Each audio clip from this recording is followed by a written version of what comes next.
ఈ యొక్క హామీలను ఏ మేరకు అమలు చేసిందో దాని మీద ఒక మాట మాట్లాడాడు. ప్రత్యర్థి పార్టీల మీద విమర్శ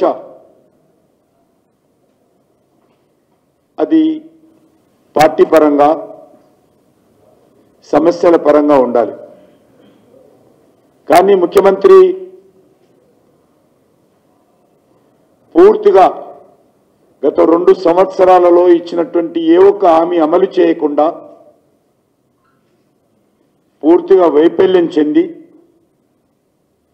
ప్రజలలో వస్తున్నటువంటి భయంకరమైనటువంటి అవినీతి నుంచి ఏదో రకంగా ప్రజల దృష్టి మళ్లించేటువంటి ప్రయత్నంలో భాగంగా గత నెల రోజులుగా లేక అంతకుముందు కూడా నా మీద వ్యక్తిగతమైనటువంటి విమర్శలు చేస్తా ఉన్నాడు. మా పార్టీ మీద తప్పుడు విమర్శలు చేస్తా ఉన్నాడు. మా ప్రధానమంత్రి గారి మీద కూడా తప్పుడు విమర్శలు చేస్తా ఉన్నాడు.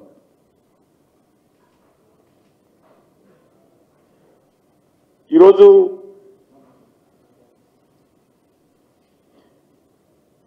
బీజేపీ బీఆర్ఎస్ కలిసిందని దిగజారుడు రాజకీయాలు రేవంత్ రెడ్డి కాంగ్రెస్ పార్టీ నాయకులు ప్రచారం చేస్తా ఉన్నారు. గత శాసనసభ ఎన్నికల్లో కూడా ఇదే విధమైనటువంటి ప్రచారం చేశారు. రాజ్యాంగం గురించి మాట్లాడారు. పార్లమెంట్ ఎన్నికల్లో ఇదే విధమైనటువంటి తప్పుడు ప్రచారానికి దిగారు.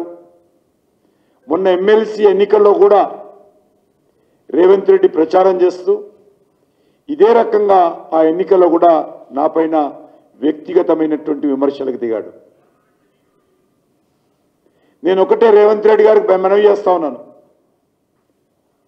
నన్ను వ్యక్తిగతంగా విమర్శించినా, నా మీద తప్పుడు ఆరోపణలు చేసినా, వాస్తవాలకు విరుద్ధంగా మాట్లాడినా, నా వ్యక్తిత్వాన్ని దెబ్బతీసే ప్రయత్నం చేసినా మిస్టర్ రేవంత్ రెడ్డి నేను భయపడునని సందర్భంగా మనవి చేస్తున్నాను. నీ మాటలు తెలంగాణ ప్రజలు నమ్మే స్థితిలో లేనప్పుడు, నా మీద తప్పుడు మాటలు మాట్లాడితే తెలంగాణ ప్రజలు విశ్వసించినప్పుడు నేను ఎందుకు భయపడాలి అని అడుగుతా ఉన్నాను.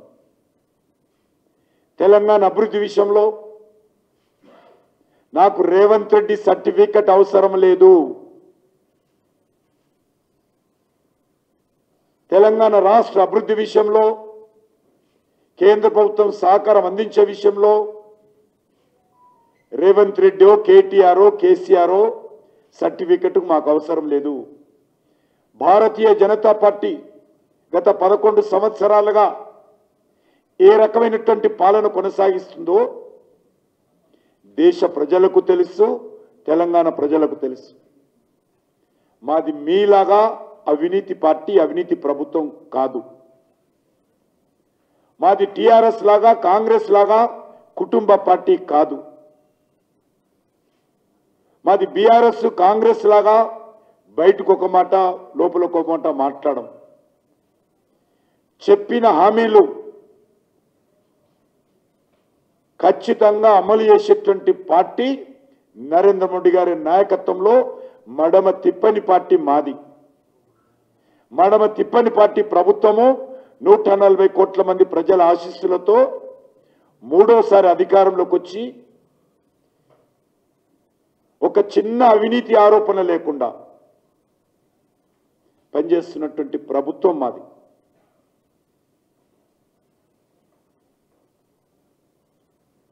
గత అసెంబ్లీ ఎన్నికల్లో, పార్లమెంట్ ఎన్నికల్లో ఫేక్ వీడియోలు తయారు చేసి తప్పుడు ప్రచారం చేసినటువంటి party Congress party, BRS party. ఇప్పుడు జూబ్లీ హిల్స్ లో కూడా అదే రకమైనటువంటి తప్పుడు ప్రచారం.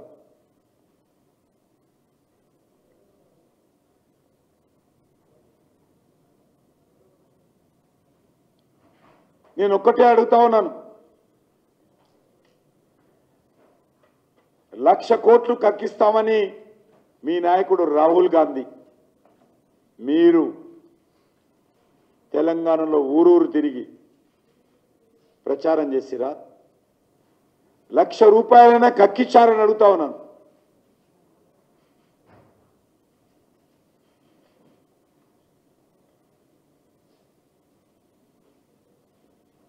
మీకు బీఆర్ఎస్ పార్టీకి ఢిల్లీ స్థాయిలో ఒప్పందం కుదిరిందా లేదా? ఇది వాస్తవం కాదా? కేటీఆర్ నిన్నగాక మొన్న మాట్లాడుతూ రేవంత్ రెడ్డిని రాహుల్ గాంధీ ముఖ్యమంత్రిగా తప్పించాలనుకుంటున్నాడు.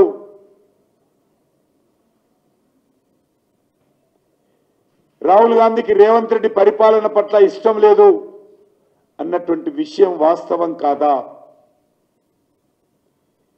ఢిల్లీ ఎన్నికల్లో ఓడిపోయినప్పుడు కేటీఆర్ సోషల్ మీడియాలో ఇప్పటికీ ఉంది,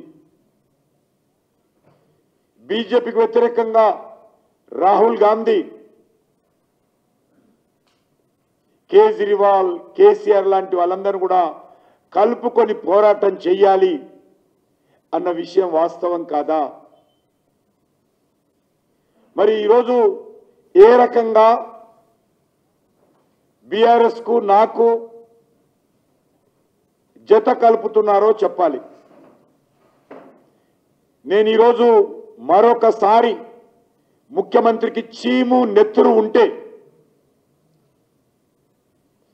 ఇచ్చిన మాట మీద చేస్తున్నటువంటి ఆరోపణల మీద ఏదైనా 1% అయినా మీకు విశ్వాసం ఉంటే మీ మాటల మీదనే, ఎక్కడ ఎప్పుడు ఏ విషయంలో బీఆర్ఎస్ బీజేపీ ఒకటో, కిషన్ రెడ్డి ఏ రకంగా ఎవరికి సహాయం చేస్తుండో దమ్ము ధైర్యం ఉంటే చూపించాల్సిందిగా సవాల్ చేస్తా ఉన్నాను.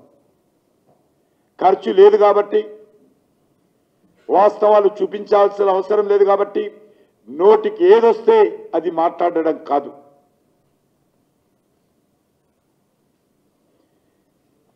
ఫోన్ ట్యాపింగ్ కేసు ఏమైంది? విద్యుత్ కొనుగోళ్ల కేసు ఏమైంది? ధాన్యంలో అక్రమాలు ఏమైంది? భూముల కుంభకోణం ఏమైంది? అనేక మంది ఎమ్మెల్యేల మీద, మంత్రుల మీద ఊరూరుకు తిరిగి ఛార్జ్షీట్ పెట్టావు కదా బీఆర్ఎస్ ఎమ్మెల్యేల మీద. ఒక్క ఎమ్మెల్యే మీదనైనా, ఒక్క బీఆర్ఎస్ మంత్రి పైననైనా చర్యలు తీసుకున్నావా మిస్టర్ రేవంత్ రెడ్డి? ప్రతి ఎమ్మెల్యే మీద ఊరికి తిరిగి అడ్డంగా మాట్లాడుతూ వీడు వాడు,